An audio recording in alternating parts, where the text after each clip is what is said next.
যখন পঙ্কজ সিনহার ওর ফ্যামিলি নালন্দা থেকে ঘুরে পাটনায় ফিরে আসবে,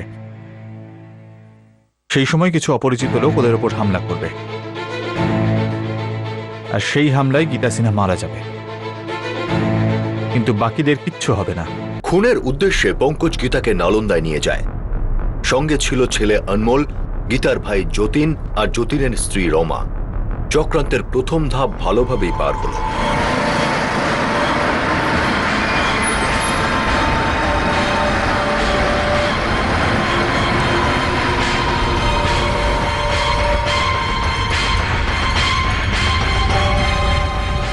আমরা সকালে খুব তাড়াতাড়ি বাড়ি থেকে বেরোবো, বাই রোড, আমাদের গাড়িতে। নালন্দা থেকে ফেরার সময় আমরা প্রথমে NH-31 ধরবো, তারপর NH-30, আর এই দুটো রাস্তার মাঝে কোথাও একটা বাইপাস আছে। আমি চিনি এই বাইপাসটা, ওখানে আমার ছোটবেলা কেটেছে, কিন্তু এই বাইপাস তো সন্ধ্যের পরে একদম নিস্তব্ধ হয়ে যায়। আমি জানি, আর সেই জন্যই আমি নালন্দা থেকে একটু দেরি করে বেরোবো, যাতে এখানে পৌঁছতে পৌঁছতে অন্ধকার হয়ে যায়। জামাইবাবু, ব্রেক চাইলে বলো, আমি চালিয়ে নিচ্ছি। আরে না না যতীন, আমি ঠিক আছি। যদিও পৌঁছতে পৌঁছতে 11টা বাজবেই। আরে তাতে সমস্যা কোথায়, ঠিক সময় পৌঁছে যাব। আর তোমার কোনো তাড়া নেই তো? আরে না, কিসের তাড়াহুড়ো। আরে কিন্তু আমাদের তো তাড়াতাড়ি আছে। অনমোলের স্পোর্টস ডে কালকে, আর 6:30টার মধ্যে স্পোর্টস গ্রাউন্ডে পৌঁছতে হবে। ওটা তো মিস করা যাবে না, তাই না? আরে চিন্তা করো না, কিচ্ছু মিস হবে না। বাবারে বাবা, 5 বার ধরে বলছো এই কথাটা, মনে আছে আমার। সবাই ঠিকঠাক সময় যে যার জায়গায় পৌঁছে যাবে। তুমি আর দুটো লোকের কথা বলছিলে না? বাকি দুজন একদম পাকা খিলাড়ি সাহেব, এবার কোনোভাবে মিস হবে না। আপনি শুধু এটুকু করবেন যে নালন্দা থেকে বেরোবার আগে আমাকে একটা ফোন করবেন, তারপর কোনো না কোনো বাহানায় গাড়িটাকে ওখানে দাঁড় করাবেন। তারপরের কাজটা আমরা সামলে নেব। সেটা তুমি আমার উপর ছেড়ে দাও।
ধরো ধরো ধরো।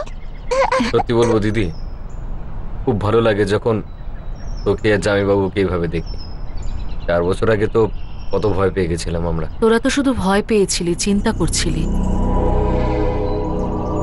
আমার তো মনে হয়েছিল তখন যেন মরেই যাব। তোমরা কি পৌঁছেছো? আরে কখন পৌঁছে গেছি সাহেব, 2 ঘন্টা ধরে অপেক্ষা করছি আর পুরনো ফিল্মি গান শুনছি। আমাদের ওখানে পৌঁছতে এখনো মিনিট 45 মতো সময় লাগবে। ঠিক আছে, কিন্তু তাড়াতাড়ি বেরোবেন না, সূর্যটা ডুবে যেতে দিন, কারণ যত অন্ধকার থাকবে তত ভালো। ঠিক আছে, আমি বেরোনোর আগে আবার ফোন করব। ঠিক আছে। কাল কাল আমাকে কেউ দেখতে আসছে। আসবে না, কালকের ওই প্রোগ্রামটা ক্যান্সেল হয়ে যাবে নিশা। তুমি সবকিছু প্ল্যান করেই করছো তো? একদম। আমরা ধরো ঘন্টা 2 বাদে এখান থেকে পাটনার জন্য বেরোবো। পঙ্কজ, আমার খুব ভয় লাগছে। শুধুমাত্র একটা দিনের ব্যাপার নিশা, কাল থেকে দেখো সবকিছু ঠিক হয়ে যাবে। আমাদের জীবনে এবার শান্তি আসবে নিশা। আমরা দুজন সত্যি এবার এক হয়ে যাব। আমরা মুক্তি পাবো নিশা, যা খুশি করতে পারবো। Pankaj, I love you. I love you too নিশা।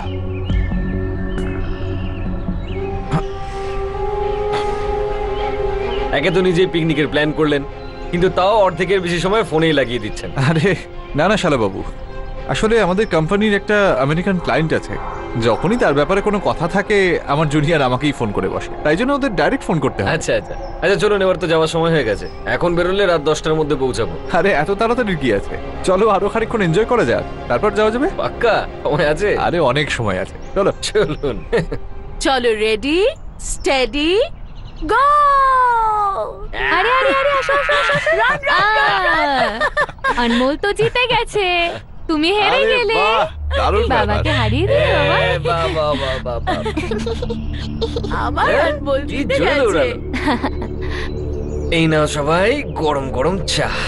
আরে বাহ, হ্যাঁ আমাকে দাও একটু। এই নাও তোমার জন্য পরোটা। আরে বাহ, আরে বাবা, করেছো কি? কি ব্যাপার জামাইবাবু, হয় ফোনে কথা বলছেন না হলে ঘড়ি দেখছেন? এস কি? আরে শালাবাবু, তেমন কিছু নয়। আমি দেখছিলাম যে ঠিক কটা বাজে। দেখো, সময়ের খেয়াল তো রাখতেই হয়। হ্যাঁ হ্যাঁ গো, আমারও মনে হচ্ছে যে খাবার খেয়ে আমাদের বেরিয়ে যাওয়া উচিত। 6টা বেজে গেছে অলরেডি। আরে খাও না আস্তে আস্তে, তারপর 15-20 মিনিট বাদে বেরিয়ে যাব।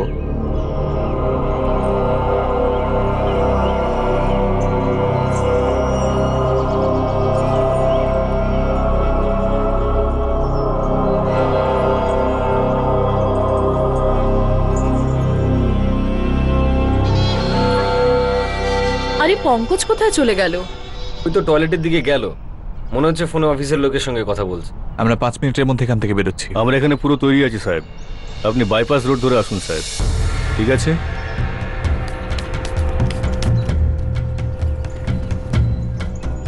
ভাই সব রেডি হয়ে গেছে, একটা কাজ করি, পিছনে গিয়ে লুকিয়ে পড়ি। পার্টি রওনা হচ্ছে। চলো।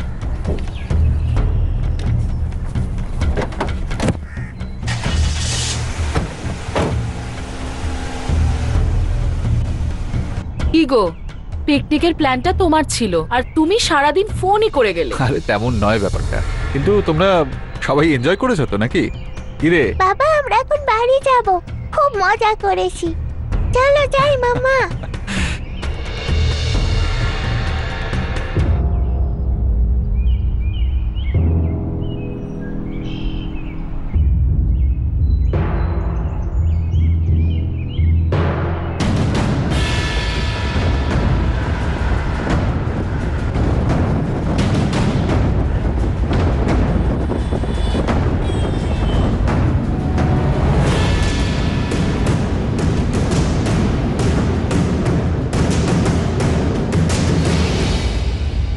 জামাইবাবু, আমি প্রায় ভাবতাম যে কিভাবে এই কথাটা বলবো, কিন্তু আজ যখন সুযোগটা পেয়েছি তখন বলেই দিই।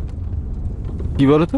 এই যে আপনি আর দিদি একটা খারাপ সময়ের মধ্যে দিয়ে এলেন, আবার কিভাবে একসঙ্গে এগিয়ে যাচ্ছেন, খুব ভালো লাগে আপনাদেরকে একসঙ্গে দেখতে। আর দিদিকে এভাবে খেয়াল রাখার জন্য থ্যাংক ইউ। আরে না না যতীন, থ্যাংক ইউ তো বরং আমার গীতাকে বলা উচিত, যে ও আমার সমস্ত ভুল ক্ষমা করে দিয়ে আমার সঙ্গে সংসারটা করছে। আজ আমি সকালেও দিদিকে এই একই কথা বলছিলাম। দিদি বলছিল যে ওই সময় দিদির মনে হতো যে দুঃখের চোটে মরেই যাবে। যতীন, সত্যি কথা বলতে গেলে কি কথাটা খুব ভুল নয়। রোজ রোজ এরকম ভাবে কষ্ট পাওয়ার চেয়ে আমার মনে হয় যে একবারই যেটা হওয়া সেটা হয়ে যাওয়া ভালো। একটা হ্যাপি ফ্যামিলি দেখানোর নাটক করা হয়, যাতে সেই নাটকের চাদর দিয়েই সেই ভয়ঙ্কর অপরাধকে চাপা দেওয়া যায়, যা সামনের মোড়েই হতে চলেছে।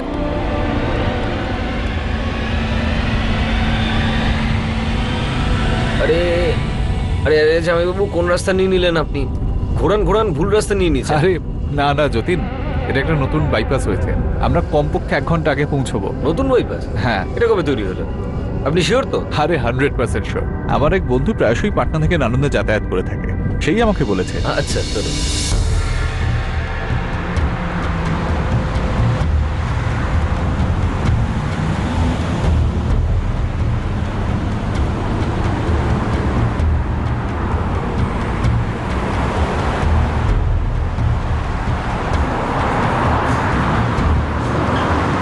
এই পার্টি এসে গেছে, তোরা তৈরি তো?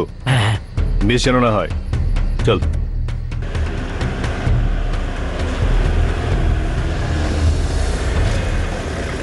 আরে জামাইবাবু, এই রাস্তাটা তো বন্ধ।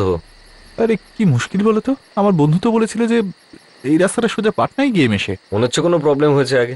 দেখুন না, পরিষ্কার তো লেখাই রয়েছে বোর্ডে, রাস্তা বন্ধ, তারপর পাথর লাগিয়ে ব্লক করে রেখেছে। কি হয়েছে গো, কোথায় এলাম? কিছু না দিদি, মনে হচ্ছে খারাপ রাস্তায় ঢুকে গেছে। বাইপাস নিয়েছি কিন্তু রাস্তাটা বন্ধ। ঠিক আছে, আমরা বরং একটা কাজ করি, আবার NH31টাই ধরি, জাস্ট 10 মিনিটের মামলা।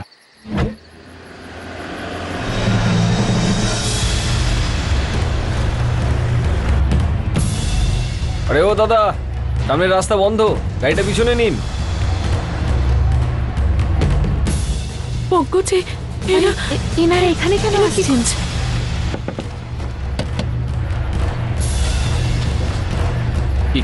কি চাই ভাই?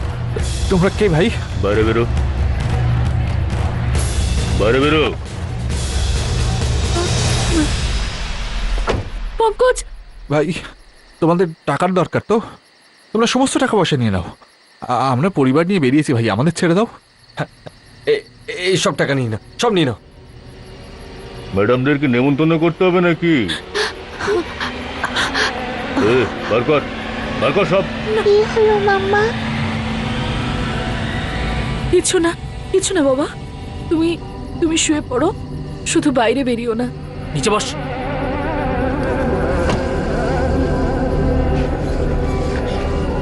দাদা আমাদের বলবেন যে আপনাদের কি চাই? আমি তো কথা বলছি। দেখো ভাই, তোমাদের টাকা চাই তো, হ্যাঁ তোমরা সমস্ত টাকা নিয়ে নাও, আর মহিলাদের গয়নাও নিয়ে নাও, কিন্তু আমাদের ছেড়ে দাও ভাই। আমাদের সঙ্গে একটা বাচ্চা ছেলে রয়েছে। দেখুন দাদা, আপনাদের মনে হচ্ছে কোনো ভুল হয়েছে। আমরা তো অন্য রাস্তা দিয়ে চলে এসেছি, আপনারা তো অন্য কারোর অপেক্ষা করছিলেন। এখানে আপনাদের যমরাজ অপেক্ষা করছিল সাহেব। আমাদের খিদে মেটাবেন না? সমস্ত টাকা পয়সা তো দিয়ে দিচ্ছে ভাই। তোর পয়সা কোথায় পালিয়ে যাচ্ছে রে? সে তো আমরা নেবই, কিন্তু ব্যাপারটা হলো যে একটু মস্তি করতে চাইছি আমরা। এই দুটো লেঙ্গুর আর ওই ছোট বাঁদরটার উপর একটু নজর রাখ। হ্যাঁ, এই কোথায় নিয়ে যাচ্ছেন?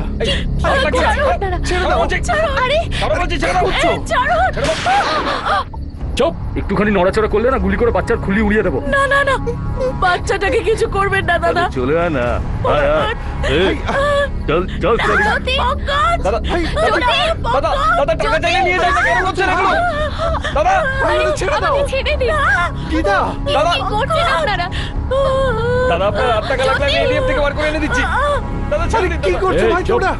একদম দাদা, চুপ। আরে, আর একবার নড়লে না বাচ্চার খুবই সত্যিকারে উড়িয়ে দেবো। ছেড়ে দিন। চল, চল, সালি, চল।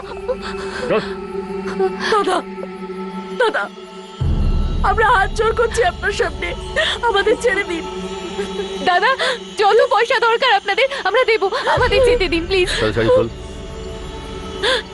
শুনিস নি? চল খোল। আপনাদের হাত জোর করে বলছি, পায়ে এই, পড়ছি। সর। কোনো ব্যাপার না, আমি খুলে নিচ্ছি। না না, ছেড়ে দিন আমাদের, আমি বলছি ছেড়ে দিন এই আমাদের। শালি, তোর মতো জঙ্গলি মালকে কি করে সাহায্য করতে হয় আমি জানি। দেখতে চাস নাকি? হ্যাঁ, দেখাবো নাকি তোকে? দেখতে চাস?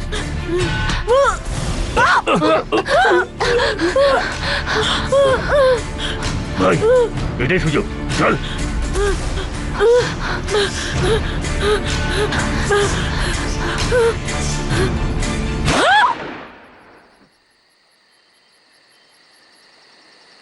গীতাদি,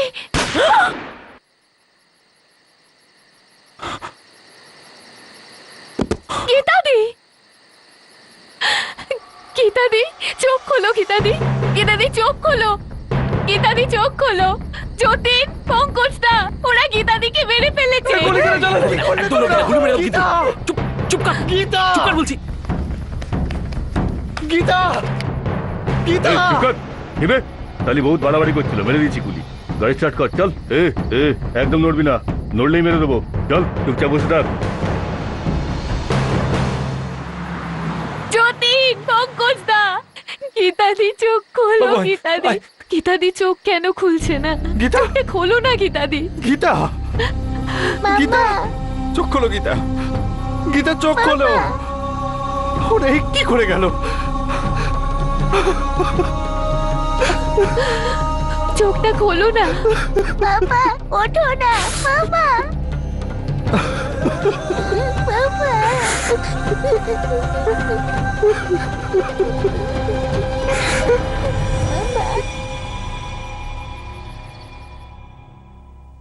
দুটো গুলি সোজা বুকে, হার্টে আটকে গেছিল। হার্টটা পুরো তছনছ হয়ে যায়।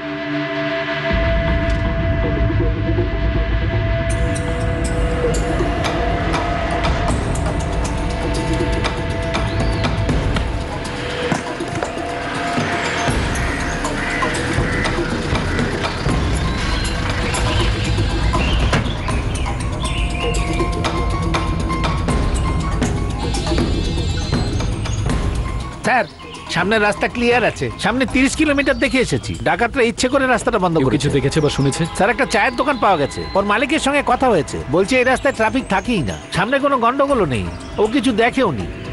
গাড়িটা মনে আছে আপনার? না স্যার, খুব অন্ধকার ছিল আর আমরা খুবই ভয় পেয়ে গেছিলাম স্যার। ওদের মধ্যে কারোর মুখ চেনা আছে? না স্যার, সবার পুরো মুখটা ঢাকা ছিল। গাড়িটা কি প্রথম থেকেই আপনাদের ফলো করছিল? না, মনে হচ্ছে না, কারণ আমরা প্রথমে এখানে আসি, এখানে রাস্তা বন্ধ ছিল, যখন রিভার্স নিচ্ছিলাম তখন পিছন থেকে এসে দাঁড় করায়। স্যার, মনে হচ্ছে ঘাপটি মেরে বসেছিল ওরা, যে কখন ওই রাস্তায় কোন পার্টি যাবে। এরা গেছিল আর ফেঁসে গেল। পঙ্কজ সিনহা ও তার ফ্যামিলি শর্টকাট নিতে এই রাস্তাটা বেছে নিয়েছিল আর ফেসে গেল। এই নতুন হাইওয়েতে এটাই প্রথম ঘটনা স্যার। সেই জন্যই রাস্তাটা বেঁচেছিল। দেখো, আমাদের ইনফরমারকে খবর দাও যে এই এলাকায় যত গ্যাং আছে সবার রিপোর্ট পাঠাতে। ওকে। 4 জন ছিল না? হ্যাঁ স্যার, গীতা দেবীর ভাই আমাদের এটাই বলেছিল যে 4 জন ছিল। আর স্যার, পঙ্কজ বাবুর সঙ্গে এখনো কথা হয়নি, আন্না যতীনের স্ত্রী রমার সঙ্গে, আন্না বাচ্চাটার সাথেও। মিডিয়ায় খবর ছড়ানোর আগে আমাদের এই কেসটা সলভ করতে হবে। কেসটাকে টপ প্রায়োরিটিতে রাখো। স্যার। পঙ্কজ আর রমার স্টেটমেন্ট যতীনের সঙ্গে পুরোপুরি ম্যাচ করে যায়। এরকমটাই মনে হচ্ছিল যেটা সত্যিই কোনো ডাকাতদের হামলা ছিল যেখানে গীতাকে খুন করা হয়। এই ভয়ঙ্কর নাটকের প্রথম ভাগ সফল হলো।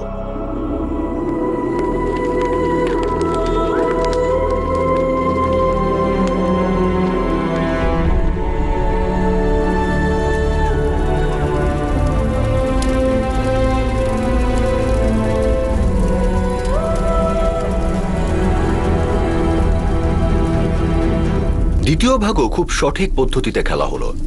দুই চরিত্র পঙ্কজ আর নিশা নিজের নিজের অ্যাক্টিং খুব সুন্দরভাবে করে দেখালো। কিন্তু যাদের জন্য এটা নাটক ছিল না, তাদের জীবনে শোক আর দুঃখের ছায়া নেমে আসে। নালন্দা আর পাটনার প্রত্যেক সোর্সকে অ্যাক্টিভেট করা হলো, বহু হিস্ট্রি শিটারকেও জিজ্ঞাসাবাদ করা হলো, কিন্তু পুলিশের হাতে একটাও এমন তথ্য আসছিল না যা এই কেসটাকে অন্য কোনো পথ দেবে। গীতার বাবা মা আর ভাই যতীন এই ব্যাপারটা মানতেই পারছিল না যে এটা ভাগ্যের কোনো খেলা ছিল। একটা পিকনিক, একটা হ্যাপি ফ্যামিলিতে এত দুঃখ আর কষ্ট কি করে আর কেনই বা নিয়ে এলো। নাটকের দ্বিতীয় পর্বের পরের ধাপেও পঙ্কজ নিজের পার্ট খুব ভালোই করে দেখাচ্ছিল। সে তার সন্তানের কষ্টে তাকে খুব ভালোভাবেই সামলাচ্ছিল, সেই কষ্ট যা সে নিজেই তার সন্তানকে দিয়েছিল। এই নাটকের যারা পার্শ্ব চরিত্র ছিল তাদেরও পারিশ্রমিক দেওয়া হলো। এই নাটকের লিড ক্যারেক্টারদের সামনে এবার রাস্তা পরিষ্কার হয়ে গিয়েছিল। শুধু আর মাত্র কিছুদিন তাদের এই দুঃখের রোল প্লে করতে হবে, আর তারপর তাদের হিসেব মতো হ্যাপি এন্ডিং হতে চলেছে।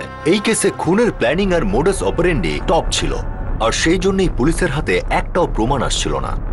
তাহলে কি এটা একটা পারফেক্ট মার্ডারের রেয়ারেস্ট অফ রেয়ার উদাহরণ হতে চলেছিল, নাকি এই রোমহর্ষক নাটকের আরো একটা অধ্যায় বাকি আছে? স্যার, আমি যতীনলাল বলছি, গীতা সিনহার ভাই। 2 সপ্তাহ হয়ে গেল, কিছু জানা গেল না, কেউ ধরা পড়লো না স্যার। দেখুন, আমরা আপ্রাণ চেষ্টা করছি, যখনই কোনো ব্রেক থ্রু পাবো আপনাকে ইনফর্ম করব। ঠিক আছে স্যার। স্যার। আচ্ছা, ওই বাইপাস রোডে যে মার্ডারটা হয়েছিল তার কি খবর? স্যার, সত্যি কথা বলতে এখনো ব্ল্যাঙ্ক। হিস্ট্রি শিটাররা একটাও গ্যাংয়ের নাম বলতে পারিনি এখনো, যারা ওখানে ওই সময় ছিল। অনেক ডাকাত দেখেছি এতদিন ধরে। ডাকাতি প্রথা অনেক দিন পুরনো, কিন্তু এই ডাকাতটা... স্যার, আপনার মনে হয় যে ওরা ডাকাত ছিল না? রাজেন, ডাকাতরা কি করে? ডাকাতরা বন্দুক দেখিয়ে মানুষদের লুট করে। টাকা, গয়না, মূল্যবান যা জিনিস থাকে সেগুলো লুট করে। কিন্তু এই ডাকাতরা লুট করার আগে 2 জন মহিলাকে রেপ করার কথা ভাবে, আর তার মধ্যে একজন মারা গেলে 1 পয়সাও লুট না করে, কোনো জিনিস না নিয়েই সেখান থেকে পালিয়ে যায়। স্যার, হতে পারে ওরা গীতা দেবীর মৃত্যুর পর ভয় পেয়ে গেছিল। এটাতেই তো চিন্তা হচ্ছে রাজন। ওরা তো ডাকাত ছিল, ওদের হাতে বন্দুক ছিল, চাইলেই গাড়ি দাঁড় করাতে পারত। 2 জন মহিলাকে রেপ করার উদ্দেশ্যে জঙ্গলে নিয়ে যায়, আর তার মধ্যে একজনকে গুলি করে মারে। এইসব করতে ভয় পায়নি ওরা? স্যার, হতে পারে গুলি ফায়ার করার পর ভয় পেয়ে গেছিল, প্ল্যান ছিল না, হয়ে গেছিল, তারপর ওখান থেকে পালিয়ে যায়। হতে পারে এটা কোনো নতুন গ্যাং।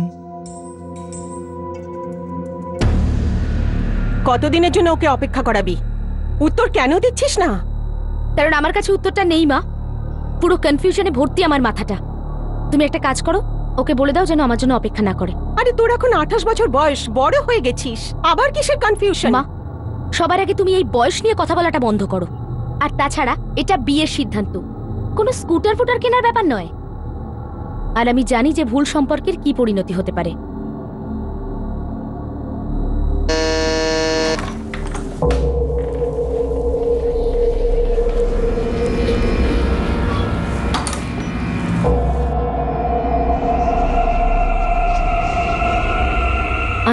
কি রমা বৌদির কাছে রেখে এলে? হ্যাঁ, অনেকদিন ধরে বায়না করছিল, তাই ওখানে রেখে এলাম। আর তাছাড়া নিশা এটাই তো ন্যাচারাল দেখাবে, তাই না? যেমন আমরাও ধীরে ধীরে নর্মাল জীবনে ফিরছি।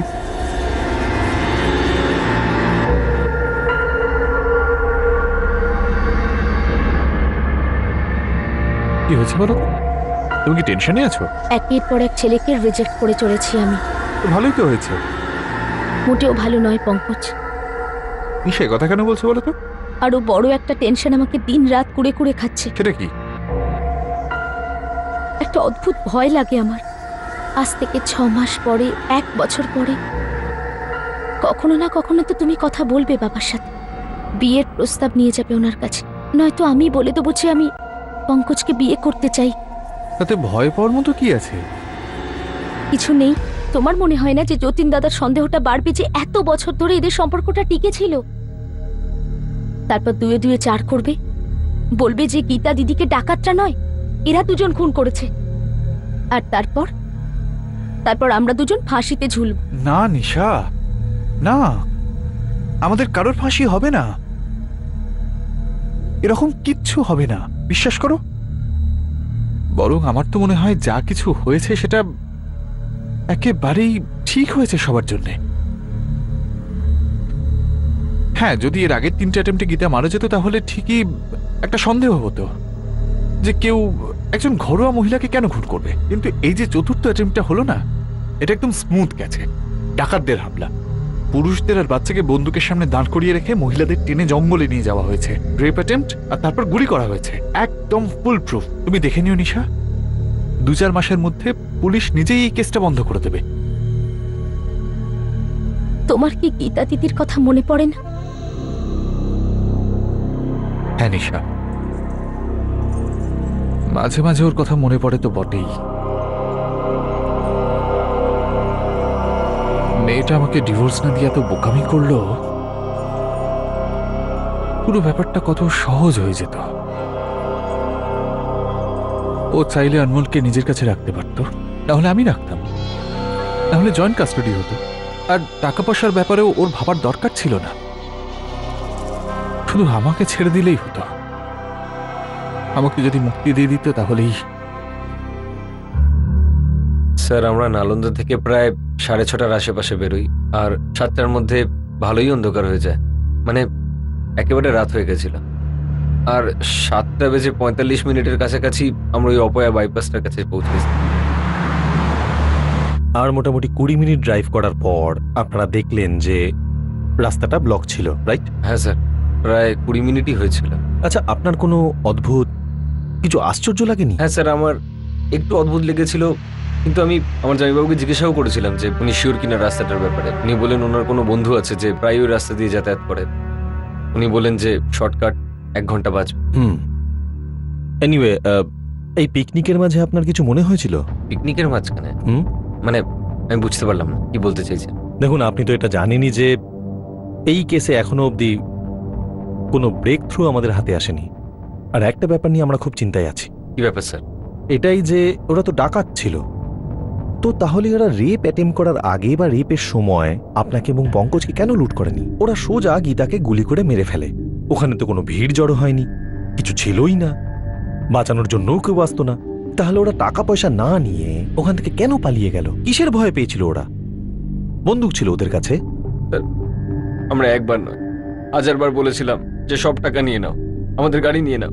আমি এটিএম থেকে আরো ক্যাশ বার করে দেওয়ার জন্য রাজি ছিলাম, কিন্তু ওরা আমার স্ত্রী রমা আর আমার দিদিকে নিয়ে দূরে জঙ্গলে চলে যায়। কিছুক্ষণ পরে আমরা গুলি শব্দ শুনি, আর ওরা আমার দিদিকে গুলি মেরে দিয়েছিল স্যার। কিন্তু আপনার স্ত্রীকে গুলি মারেনি, আপনাকেও মারেনি, বাচ্চাকে মারেনি, পঙ্কজকেও মারেনি, আর একটা টাকা না নিয়েই সেখান থেকে পালিয়ে যায় কেন? ওরা এরকম কেন করলো না আমি কি করে জানো? থানায় আসার জন্য thank you. Thank you sir.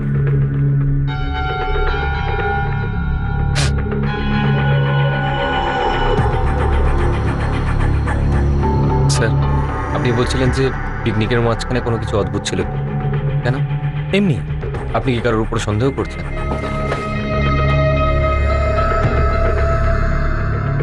কারোর উপর সন্দেহ করার মতো কিছু কারণ আছে? জানি না স্যার। গীতার মৃত্যুতে কার সুবিধা হতো? আর কিভাবে সুবিধা হতো? কোনো বড় ইন্স্যুরেন্স প্ল্যান? যদি এই কারণে গীতার মৃত্যু হয়, তাহলে স্বাভাবিকভাবেই স্বামী স্ত্রীর মধ্যে একটু কি করব, এটাই আমাদের কাজ। প্রত্যেকটা অ্যাঙ্গেলই আমাদের দেখতে হয়, ক্লু খুঁজতে সবাইকেই সন্দেহ করতে হয়। Thank you sir.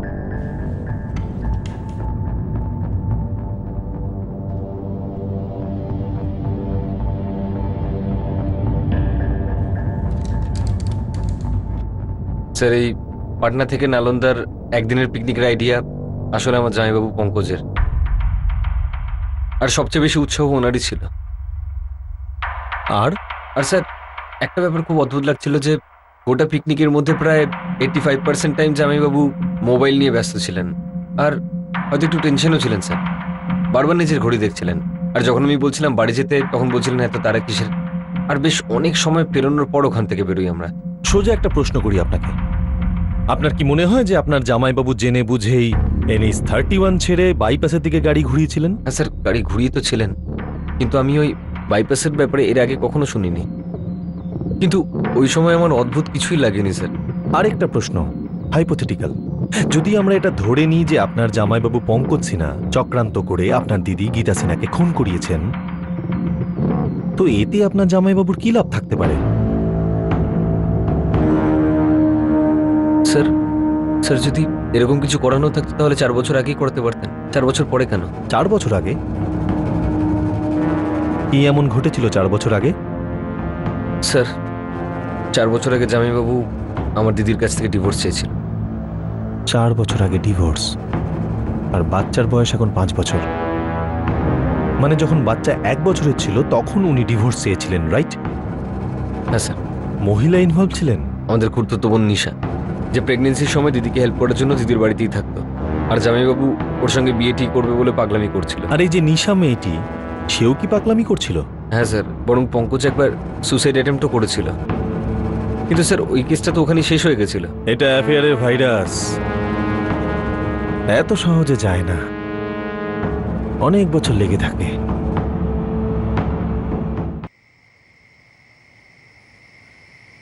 বাবু দেখ, আমি জানি যে তোর মা এই পৃথিবীর বেস্ট মা ছিল, আর ওর মতো আরো একজন মা আমি তোকে এনে দিতে পারবো না। আমার অন্য কোনো মা চাই না, আমার মাই বেস্ট ছিল। বিকাশের বাবা মা মুখের ওপরই না বলে দিল। এর থেকে ভালো ছেলে নিশার জন্য আর কখনোই পেতাম না। জানি না এই মেয়েটা কেন যে এরকম হয়ে গেল। মিনা, আচ্ছা ওই পঙ্কজ আর নিশার মধ্যে যা কিছু চলছিল তা কি পুরোপুরি থেমে গেছে নাকি এখনো চালাচ্ছে ওরা?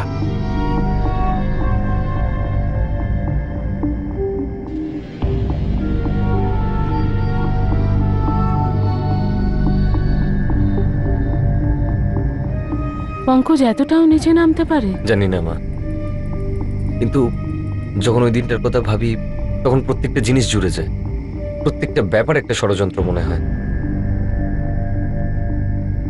আগে থেকে প্ল্যান্ড? মানে আপনার স্ত্রী গীতা দেবী, আপনার ছেলে, আপনার শালা, শালার বউ সবার সাথে পিকনিকে যাওয়ার প্ল্যান আগে থেকেই প্ল্যান ছিল? হ্যাঁ অবশ্যই। পাটনা থেকে নালন্দা পর্যন্ত যদি দুটো ফ্যামিলি একসঙ্গে যায় তার কোনো প্ল্যানিং হবে না? শুনেছি আপনি অফিসের কাজে খুব ব্যস্ত থাকেন, আর আপনি যদি অফিসে নাও থাকেন তাহলে আপনার কাজ ননস্টপ চলতে থাকে। দেখুন ইন্সপেক্টর, আমি আমার কোম্পানির মার্কেটিং হেড, কাজের কোনো টাইমিং নেই আমার। আচ্ছা মার্কেটিং হেড সাহেব, খুনের দিনে, বলতে চাইছি প্ল্যান্ড পিকনিকের দিনেও আপনি খুব বিজি ছিলেন। আপনার অফিস থেকে একের পর এক কল আসছিল আপনার ফোনে। দেখুন ওই দিনকে ওখানে যা কিছু ঘটেছে সে সম্বন্ধে সবার স্টেটমেন্ট আছে আমাদের কাছে, আর সবাই একটাই কথা বলেছে যে ওই দিন আপনি পিকনিকে থেকেও পিকনিকে ছিলেন না। হ্যাঁ, আমি সেদিন বিজি ছিলাম খুবই। আমি নিজের জুনিয়রদের ফোন করছিলাম বারবার।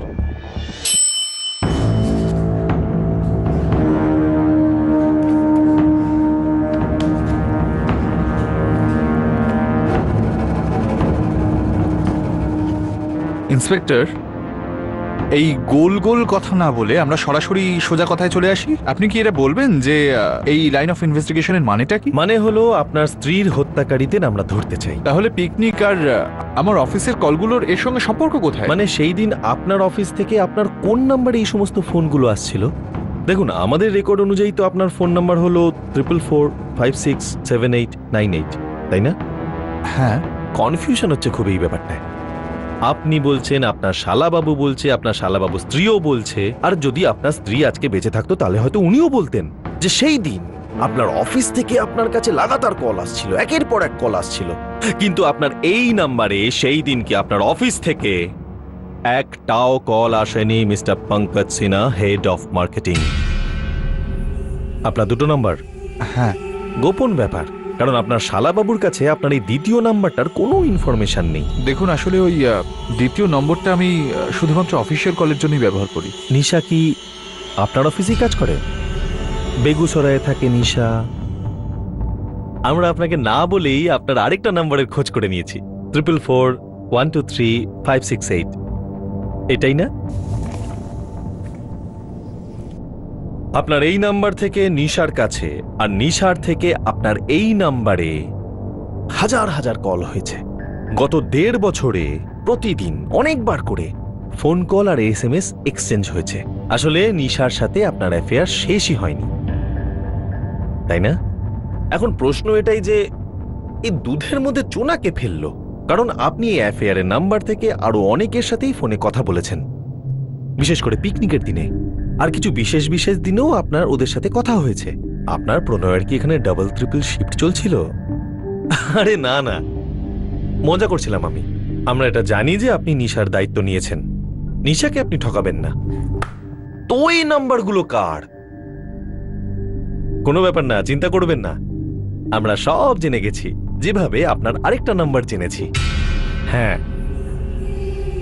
কাল রাতে আমরা এই 4 জনকেই ধরেছি পঙ্কজবাবু। শ্যাম, শরৎ, মুন্না আর কালু।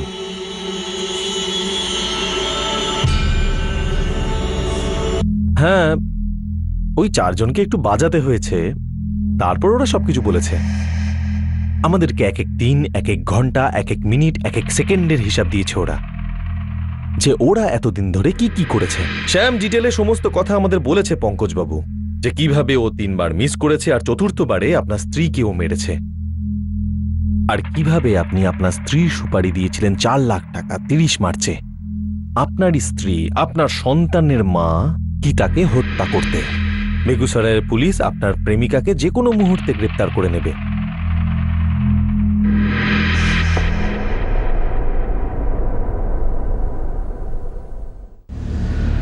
আপনি ভাবলেন কি করে যে আপনার স্ত্রীকে হত্যা করে আপনার প্রেমিকাকে আপনি বিয়ে করবেন আর এই অপরাধের কথা কেউ টের পাবে না?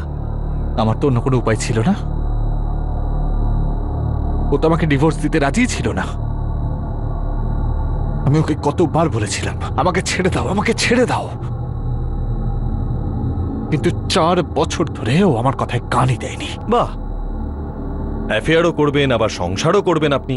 ওর সঙ্গে সংসার করাটা আমার পক্ষে অসম্ভব হয়ে যাচ্ছিল ইন্সপেক্টর। আমি ভালোবেসেছিলাম নিশাকে, গীতা সেটা জানতো, আর গীতা এটাও জানতো যে আমি ওকে ভালোবাসি না। তারপরে ও আমাকে আর নিশাকে সাজা দেওয়ার জন্য ডিভোর্স দিতে রাজি হচ্ছিল না। এভাবে 3-3টে জীবনকেও একেবারে নরক করে তুলেছিল। এটা কোথাকার নাই ইন্সপেক্টর? একবার কারোর সঙ্গে বিয়ে হয়ে যাওয়া মানে কি সেই সম্পর্কটাকে সারা জীবন ধরে শুধুমাত্র বই নিয়ে যাওয়া? তাতে যদি ভালো নাও হয় তাহলেও বইতেই হবে। তাই এই বন্ধন থেকে মুক্তি পাওয়ার জন্য আপনি গীতাকেই মুক্তি দিয়ে দিলেন। হ্যাঁ, আমি গীতাকে খুন করিয়েছি। ভাড়াটে খুনি ডেকে আমি ওকে খুনটা করিয়েছি। আমি খুন করিয়েছি আমার স্ত্রী গীতাকে। কিন্তু এরকমটা আমি কেন করলাম ইন্সপেক্টর? কেন? কারণ ও 4 বছর ধরে প্রত্যেকটা মুহূর্তে একটু একটু করে আমাকে খুন করছিল, আর নিশাকেও। গীতা আর ওর বাড়ির লোক এটা মনে করতো যে চুপ করে গেলে কাউকে চুপ করিয়ে দিতে পারলে সবকিছু আবার আগের মতো একেবারে ঠিক হয়ে যায়, কিন্তু কি করে হবে সেটা সেরকমটা হয় না। এটা তো প্রথমবার ঘটছে না যে একজন বিবাহিত পুরুষের কোনো মহিলার সাথে অ্যাফেয়ার হলো, সে তার ভুল বুঝতে পেরে শুধরে গেল। আরে আমার শুধরানোর কোনো দরকার নেই ইন্সপেক্টর। গোটা পৃথিবী যেন আমাদের দুজনকার মাঝখানে একটা ম্যারেজ কাউন্সিলরের মতন আচরণ করছিল, যেখানে আমার এই সম্পর্কটা নিয়ে এগোনোর কোনো ইচ্ছেই ছিল না, কারণ আমার দিক থেকে তো সম্পর্কটা ছিলই না। আমার জীবনে একজনই ছিল, সেটা নিশা। হ্যাঁ, আমার একটা ভুল শুধরানোর দরকার ছিল, গীতাকে বিয়ে করাটা, আর সেটা আমার জীবনের সবচেয়ে বড় ভুল। সবচেয়ে বড় ভুল? আপনার জীবনের সবচেয়ে বড় ভুল হলো যে আপনি আপনার ভেতরের স্বার্থ আর নিষ্ঠুরতার রাক্ষসটাকে চিনতে পারেননি। আরে শোধরানো তো অনেক পরে। আপনার কাছে হত্যার মতো একটা অপরাধ এত সহজ সরল মনে হচ্ছিল, যেন এটা রোজকার ঘটনা। ও আমাকে ছাড়ছিল না কেন ইন্সপেক্টর? তাই বলে হত্যা করে ওনাকে ছাড়াবেন? আপনি দুটো সম্পর্কের থেকে মুক্তি পেলেন ঠিকই, কিন্তু আইনের চোখে বন্দী হলেন। আপনার বাচ্চার ভবিষ্যৎটা ভাবলেন না। যদি আপনি আপনার বাচ্চার ভবিষ্যৎটা তখন ভাবতেন, তাহলে এইভাবে আপনার জীবন শুধরানোর কথা ভাবতেন না। শোনো, এনার স্টেটমেন্ট নিয়ে নাকি কাস্টাডিতে নাও। এক মিনিট দাঁড়ান, আমি কি আমার ছেলের সঙ্গে একবার দেখা করতে পারি? এখানে ডেকে পাঠাচ্ছি। না প্লিজ, এখানে না। কেন? আপনি চান না যে আপনার ছেলে আপনাকে এখানে দেখুক? ঠিক আছে, আমি যদি আপনার কথা মেনেও নিই, কি হবে তাতে? এই দুনিয়ায় কিচ্ছু লুকানো থাকে না পঙ্কজ। একদিন না একদিন আপনার ছেলেটা জানতে পেরে যাবে যে তার বাবাই তার মাকে হত্যা করেছে। একটু ভাবুন, আপনি কি করলেন আপনার ছেলের ভবিষ্যৎ নিয়ে, ওর জীবনটা নিয়ে। বাইরে মানে কোথায় গেছে? বাবু বাইরে মানে কোনো দরকারি কাজে বাইরে গেছে। বাবা না বলে কোথাও যায় না। বাবু এবার যেতে হয়েছে বাবাকে। হ্যাঁ, তুমি ফোন করো। ফোন? বাবা ফোন নিয়ে যায়নি সাথে।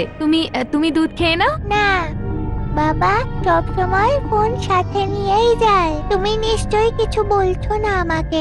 এরকম কোনো ব্যাপার নয়। কিন্তু কেন? আমি বাবার কাছে যাব। মা, এখন ভাবলে মনে হচ্ছে যে গীতা দিদিকে আরেকটু বোঝানো উচিত ছিল, পঙ্কজকে ছেড়ে দেওয়া উচিত ছিল। নিশাকে গীতার দেখাশোনা করার জন্য পাঠানোটাই উচিত হয়নি। কি বলতে পারে মা? নিশার জায়গায় পঙ্কজ অন্য কারোর প্রেমে পড়েছে তো? এসব কিছু থেকে তো একটাই কথা বোঝা যাচ্ছে, যখন কোনো দম্পতির মধ্যে ভালোবাসা শেষ হয়ে যায় আর সেটাকে বাঁচানোর জন্য হাজার চেষ্টা করার পরও যদি সেটা না বাঁচে, তাহলে সেরকম সম্পর্ক না থাকাই ভালো। মৃতদেহের সঙ্গে জীবন কাটালে পচন তো ধরবেই। দুজনেরই বয়স কম ছিল, সামনে গোটা জীবন পড়েছিল। কয়েকদিনই পুরনো আঘাত ভুলে যেত আর নতুনভাবে নতুন জীবন শুরু করতে পারত। কম করে এই তিনজনের জীবন তো নষ্ট হতো না।